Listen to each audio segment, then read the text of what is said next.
Iota classes. Hello dear students, तो इस video में हम लोग क्वेश्चन नंबर 1 करने वाले हैं एक्सरसाइज 9A का। देखो 1 नंबर में क्या बोल रहा है। अच्छा क्वेश्चन है डियर स्टूडेंट्स, और ये थोड़ा सा ट्रिकी दिया है बिकॉज ये क्वेश्चन जो है आपके एग्जाम्पल में भी इस टाइप के क्वेश्चन नहीं थे लाइन सेगमेंट वाले में से। तो अब देखो क्या बोल रहा है कि draw a line segment of length 7 centimetre. एक लाइन सेगमेंट हमें खींचना है जिसका लेंथ हमें 7 सेंटीमीटर दे दिया गया है। और क्या बोल रहा है कि यूजिंग रूलर एंड कंपास, और रूलर एंड कंपास का यूज़ करके हमें बोल रहा है कि फाइंड अ पॉइंट P। एक पॉइंट हमें P निकालना है ऑन AB पर हमें एक पॉइंट ऐसा देना है P कि such that AP by AB is equal to 3/5 के रेशियो में है। अब आप समझो डियर स्टूडेंट्स इस बात को, अगर इसको आप अगर कहीं साइड में एक रफ वर्क करोगे, तो रफ वर्क में कहीं साइड में करता हूँ, पहले आप हमेशा ऐसा करना कि साइड में कहीं ना कहीं रफ वर्क कर लेना कि AB हमारा, सपोज ये AB का लाइन है, ये AB है और ये AB हमारा 7 सेंटीमीटर का है। तो बोल रहा है कि बीच में कहीं एक पॉइंट P लेना है। तो सपोज अगर हमारा ये पॉइंट P है, तो ये बोला है हमें कि AP by AB is equal to क्या होगा हमारा, यानी कि AP by AB is equal to होना चाहिए 3/5। इसका मतलब क्लियरली है कि AB जो है हमारा वो 5 होना चाहिए और AP जो है हमारा वो 3 होना चाहिए। तो ऐसे केसेस में क्या करेंगे डियर स्टूडेंट्स, इससे पहले हमारा तो रेशियो में था कि हमको लाइन को डिवाइड करना था और रेशियो आपको दे दिया था कि 3:4 या 5:6, तो वो अलग केस था, उसमें हम लोग दोनों रेशियोज़ को ऐड करते थे और उसके बाद बनाते थे। मगर इसमें थोड़ा सा अलग है क्योंकि हमें AP बाय PB नहीं दिया है। अगर हमें AP बाय PB देता तो दोनों रेशियोज़ को ऐड करते, तो 5 + 3 यानी कि 8 हो जाता, फिर हम लोग 8 इक्वल पार्ट में काटते। बट यहाँ पर जो है हमें AP बाय AB कर दिया है, तो AB हमारा 5 सेंटीमीटर है। और डियर स्टूडेंट्स इस क्वेश्चन का जो है वीडियो या फिर गूगल में भी आप सर्च करोगे तो जहाँ पर सॉल्यूशन दिया हुआ है इसका, मैक्सिमम जगह इसका सॉल्यूशन रॉन्ग दिया हुआ है। तो डियर स्टूडेंट्स मैं आपको बोलूँगा, मैं आपको रिकमेंड करूँगा कि प्लीज़ किसी और वीडियो को इस क्वेश्चन के लिए ना देखें, क्योंकि ये मैक्सिमम जगह इसका जो सॉल्यूशन बनाया गया है वो रॉन्ग बनाया गया है, ये मैं आपको दावे के साथ कह सकता हूँ। तो चलिए डियर स्टूडेंट्स अब आगे चलते हैं, हम लोग इसको सॉल्व करने वाले हैं। तो सबसे पहले तो हम लोग एक लाइन खींच लेते हैं AP। तो ये हमारा वो लाइन है AP जो कि बोला गया है 7 सेंटीमीटर का है। तो चलिए ये रहा हमारा वो लाइन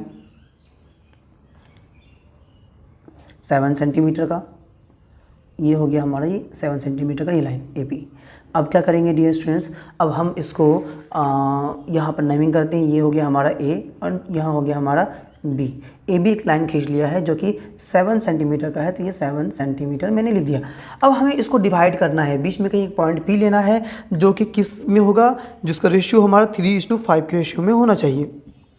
तो अब क्या करेंगे, डिनोमिनेटर हमारा 5 है, तो एक एक्यूट एंगल लेंगे और उसको 5 इक्वल पार्ट में डिवाइड करेंगे। तो देखो ये मैं एक एक्यूट एंगल ले रहा हूँ, रेड पेन का काम कर रहा हूँ, और आपको मैंने बताया था कि जहाँ रेड पेन का काम होगा वहाँ लाइन हल्के हाथों से खींचना है आपको, वहाँ पर ज़्यादा डार्क नहीं बनाना है आपको।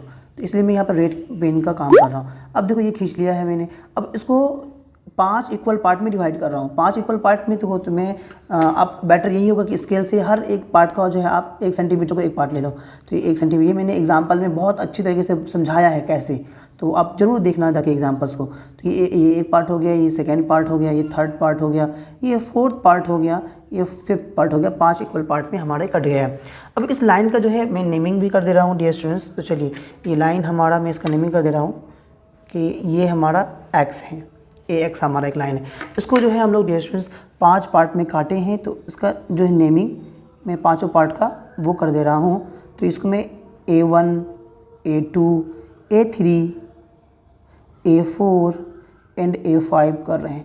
अब देखो बहुत जगह जो है डियर स्टूडेंट्स क्या किया गया है कि इन दोनों को जोड़ दिया गया है, तो 3 + 5 8 कर दिया गया है, और इस लाइन को 8 इक्वल पार्ट में डिवाइड करके तब बनाया गया है। वो रॉन्ग है डियर स्टूडेंट्स, मैं आपको बता दूं कि वो आंसर रॉन्ग है। आप प्लीज़ उनको फॉलो मत करना, अगर उसको फॉलो करके बनाओगे आपके मार्क्स 100% कटने वाले हैं एग्ज़ाम के में।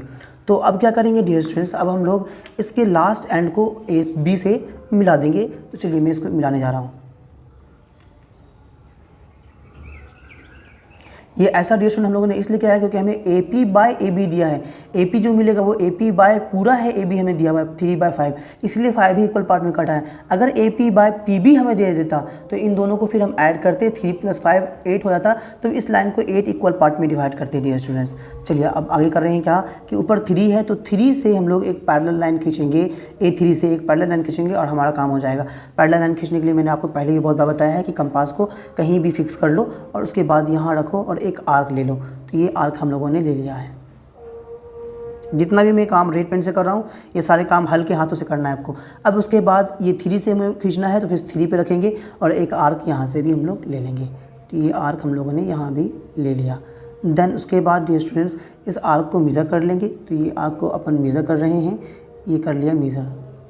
तो देखो डियर स्टूडेंट्स ये मेज़र कर लिया है आर्क को। अब क्या करेंगे कि यहाँ रखेंगे जहाँ पर कट कर रहा है और उस पॉइंट पर रखने के बाद जो हम लोग यहाँ कट कर देंगे आर्क को। तो ये कट कर गया तो ये एक पॉइंट मुझे मिल गया है यहाँ। तो अब इस दोनों पॉइंट को जो है डियर स्टूडेंट्स A3 से और इस पॉइंट को जो है हम लोग खींच देंगे और हमारा काम हो जाएगा। तो देखो डियर स्टूडेंट्स ये मैंने खींच दिया है। तो हमारा बहुत खूबसूरत सा एक पैरेलल लाइन जो A3 है और ये यही पॉइंट हमारा P आ गया। ये जो पॉइंट आया है डियर स्टूडेंट्स हमारा, तो ये पॉइंट हमारा P हो गया, ये वाला पॉइंट। तो अब डियर स्टूडेंट्स समझो इस बात को। तो ये जो है अभी हमारा ये A3 ये लाइन पैरेलल टू हमारा ये आ चुका है। अब जो है ये आपको रेशियोज़ में कट चुका है, 3:5 के रेशियो में आ चुका है। ये 3 होगा यहाँ से तक और पूरा हो गया हमारा 5। तो अब यहाँ लिख सकते हो कि therefore AP by AB is equal to 3/5 इस रेशियो में हमारा है और मैंने ये लिख के आपको दिखा दिया है। तो डियर स्टूडेंट्स अब जो है यही हमारा आंसर है, यही हमें निकालने के लिए कहा गया था। स्टेप्स आपको जो है नहीं लिखने हैं, एग्ज़ाम में भी नहीं लिखना है, बोर्ड एग्ज़ाम में CBSE नहीं बोली कि आप स्टेप्स लिख के दिखाएं। और अगर आपके स्कूल टीचर बोलते हैं कि नहीं स्टेप्स लिखना है तो आप स्कूल में ज़रूर लिख देना, पर बोर्ड पर आपकी मर्जी है, आप चाहो तो लिखो या तो ना लिखो। अगर टाइम कम है डियर स्टूडेंट्स, टाइम नहीं मिलता है एग्ज़ाम में, तो स्टेप्स ना लिखें। मैं यही बोलूँगा, marks full out of full मिलेंगे। तो स्टूडेंट्स हम लोग मिलते हैं अपने नेक्स्ट वीडियो में, तब तक के लिए बाय बाय।